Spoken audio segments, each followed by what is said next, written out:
Hey, today we're going to have an interview, well, actually not an exploration session with Steven Deneir, a fellow simplification officer which is boosting Scrum all around the world. And he has something very simple to explain, very nice to explain on the size of a product backlog in Scrum.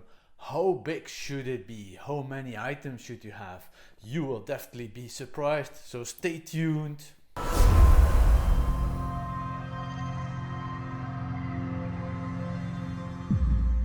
Hi Steven, glad to have you on board today. Can you briefly introduce yourself to our audience? Thank you. I am Steven Deneir and I'm a professional Scrum trainer with Scrum.org. I am also a facilitator for Agile business transformations with co-learning. Thank you, Steven. What made you think about the size of a product backlog? When I met a product owner a while ago and she explained to me that her product backlog contains 40 to 60 items for the upcoming 4 years for her team, it got me thinking a bit more about the question.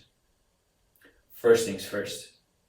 Remember, the purpose of the product backlog is to provide us with transparency on the future of the product, about the capabilities we might expect in the future in our product. That does mean that a product with too few items does not provide us with that transparency, with that insight. On the other hand, a product backlog with too many items will blur the future. So let's do some reasoning together. I've experienced that during a sprint of 1 month, a team typically delivers in a done increment about 5 to 10 product backlog items. And as we're learning from experience, it doesn't make sense to do product backlog refinement for 10 sprints into the future. Good practice is to do that for 2 sprints maybe into the future. So that would mean another maximum 5 to 10 product backlog items for these sprints. Now, as the months further into the future, these product backlog items will be more coarse-grained, and let's say we go for the split of a ratio 2 to 5 items. That would mean that for 1 month here, we would have 1 to 5 items here. 1 item split into 5 would be 5, 5 items split into 2 would be 10. Of course, if we have 5 items here split into 5, that would mean 25, and our product backlog would explode for these upcoming sprints, which we do not want, so pay attention. That's really a maximum we see. So just multiplying by 4, because we're looking to 4 months further into the future, that would be about 20 product backlog items max for that upcoming period. It brings us to 40 items for 6 months so far. If we look further into the future, and let's say for another 6 months, and we use the same split ratio of 2 to 5, that would mean that if we want to arrive here with a maximum, for a quarter and 3 to 15 items, that would mean that we have here for a quarter about 1 to 8 product backlog items. Split into 2, that would mean about 16 or 15, it's just good enough.